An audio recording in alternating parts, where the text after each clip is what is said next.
Seguimos en Zona Franca esta noche en directo desde Bogotá. Son las 9:42 de la noche. Escríbanos @Zona Franca con el hashtag francamente. Le quitamos ya el coronavirus porque era redundante, todo el día es coronavirus. A propósito de esta reactivación gradual y regionalizada que ha propuesto ya con más forma el gobierno de Iván Duque esta noche, hablamos con Javier García. Javier es miembro del CIDER de la Universidad de los Andes, el Centro Interdisciplinario de Estudios sobre Desarrollo, es economista. El CIDER es interesante porque estudia el territorio dependiendo de cómo está en las regiones y con esas miradas diferenciales nos puede ayudar a entender lo que podría pasar después de esta noche. ¿Qué tal, Javier? ¿Cómo está? Daniel, buenas noches. Muchas gracias por la invitación. Un saludo a la teleaudiencia. Bueno, a ver, y entonces siento yo, y ayúdeme a ver si siento bien, y es que el gobierno está haciendo una propuesta de una reapertura gradual con un importante contexto regional, con un importante elemento regional. Y no sé qué le parece a usted esta primera aproximación que hace el gobierno. Bien, Daniel, bien. Dos aclaraciones, que has dicho cosas que durante el programa que quisiera precisar. Sí. Una es que has mencionado 2 veces a Vietnam y a China como referentes. Y yo creo que si vamos a mencionar referentes, podemos mencionar otros. Por ejemplo, Alemania y Suecia lo han hecho bastante bien, ¿no? Que es Alemania, que es un país federal, ¿cierto? Bueno, sí, pero aquí también se trata de esto, de hablar con los líderes regionales, ¿no? Con las autoridades regionales, concertar, siempre guiados por voces expertas, etcétera, etcétera. Y eso nos ayuda a construir, a fortalecer las ciudadanías que tenemos el reto que tenemos en Colombia, fortalecer ciudadanías en Colombia. Entonces, esos referentes que los mantengamos. Lo segundo, Daniel, es claro, saludamos las medidas del gobierno que tengan en cuenta esas voces regionales, esas diferencias regionales, porque por supuesto Colombia es un país heterogéneo, es enorme, es 2 veces el territorio de Francia, y solo en algo como Portugal tenemos índices de desarrollo que podrían ser aceptables en estos momentos de la historia de la humanidad. Decir algunos rasgos de la economía, si me permite de una vez, es 4, Bogotá, Valle, Antioquia y Santander tienen el 50% de la producción nacional. Es el primer rasgo. O sea, la producción nacional está concentrada. ¿Listo? En esos 4 departamentos tienen la mitad. Luego, cuando entras a esos departamentos, o cuando entras a la mayoría de los departamentos de Colombia, la mitad de la producción está en su capital, ¿sí? Entonces, por ejemplo, Antioquia, la mitad de la producción de Antioquia está en Medellín, en Bucaramanga lo mismo, en Cartagena, en Bolívar, perdón, el 60% de la producción está en Cartagena. Ahora, los municipios que nos ocupan hoy, los no COVID, representan el 22% de la producción nacional, ¿sí? Y son, ahora hacía la cuenta de la población y son el 28% de la población nacional. Es como de 20 millones de personas, más o menos. Exacto, sí, señor.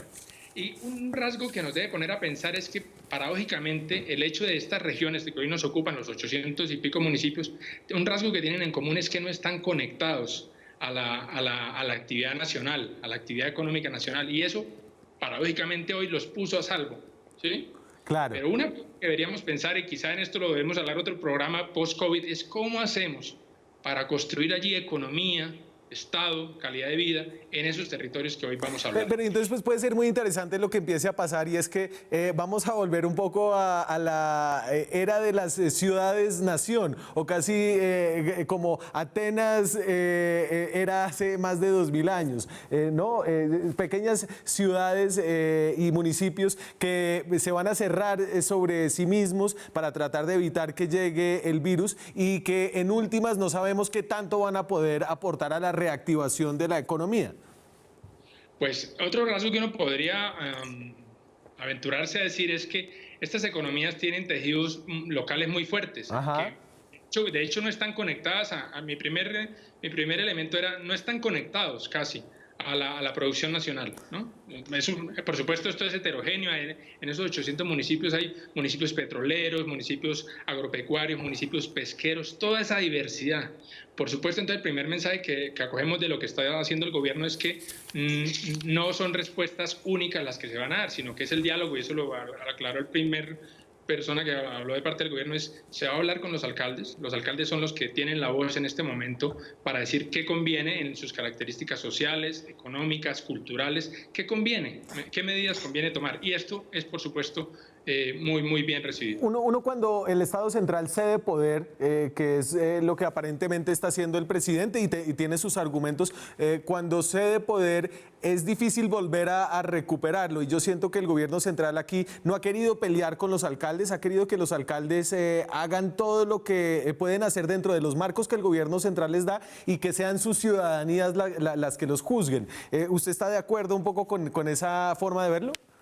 Pues no, Daniel querido, porque no ha cedido poder, es que hay ya un arreglo constitucional que los departamentos tienen unas competencias, los municipios otra, en temas de salud, en temas de orden público, en temas yo creo que las medidas que está tomando el gobierno se mantienen en ese marco, y es las autoridades locales las que van a hacer lo que constitucionalmente les piden, ¿no? Por ejemplo, las secretarías locales o las secretarías departamentales de salud y las secretarías municipales deben ser en este momento jugar un rol protagónico en las medidas que está tomando, porque tanto la gobernadora como el representante de presidencia dijeron, sí, aquí están primero la vía y tal, sí, de acuerdo, pero entonces y eso no tenemos información, muy poca información tenemos, es cuáles son las capacidades en términos de salud, sí, de control epidemiológico de esos municipios.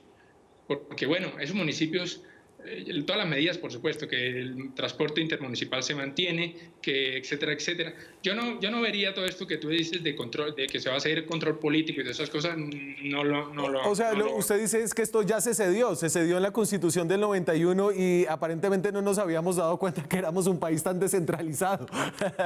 No, pero es que somos un país centralizado, de hecho, pero hay competencias que están a cargo de los municipios, que están a cargo de los departamentos.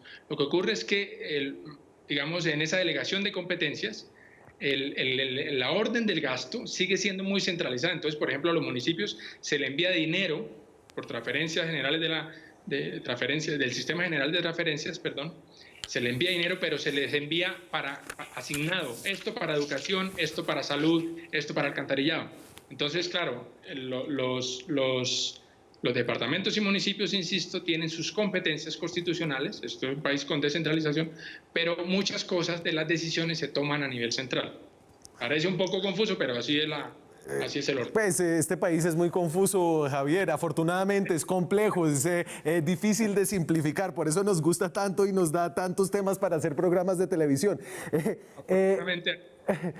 Habría, y tal vez de aquí, ¿usted cree que la estrategia de volverse y de mantener siendo un municipio no COVID va a ser, digamos, un incentivo muy grande para los municipios mantener esta clasificación de municipios no COVID para poder conservar un tipo de normalidad? Y eso podría generar, primero que todo, algunos incentivos perversos para no reportar casos, por un lado, y segundo, la idea de que aquí podemos tener una estrategia mixta frente al coronavirus, una de supresión total en unas regiones y otra de administración y contención en otras regiones del país.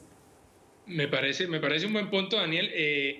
Efectivamente, el primer temor cuando yo escucho estas medidas es que no sabemos muy bien, no tenemos información digamos, completa sobre el tema del diagnóstico. Nuestras capacidades de diagnóstico son las que son. Y ya llevamos ¿cuántos días en confinamiento? ¿40 y más? ¿50? Sí. Y nada que mejoramos esas capacidades de diagnóstico. Aquí quiero hacer otra reflexión antes de responder lo que me preguntas. Y es, las universidades regionales deben jugar un rol clave en aumentar las capacidades de diagnóstico. Ustedes habrán leído en medios estos días que la Universidad de los Andes y la Universidad de Rosario, del Bosque, etcétera, pusieron a disposición los laboratorios para hacer diagnóstico, para hacer pruebas, y que mañana la Universidad de los Andes va a empezar a hacer pruebas en la calle.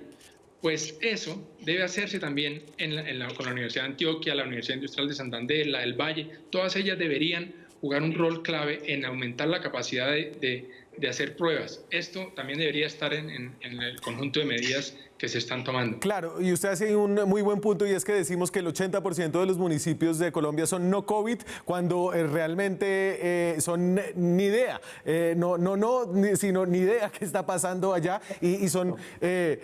No sabemos si es que en 0 casos realmente o es que 0 pruebas, ¿no? Y esto que nos guarde Dios, ¿no? Es Javier García Esteves. Javier, muchas gracias por acompañarnos y por haber estado en desacuerdo conmigo. No, fraternalmente, por supuesto. Fraternalmente. Bueno, Muchas gracias, Javier.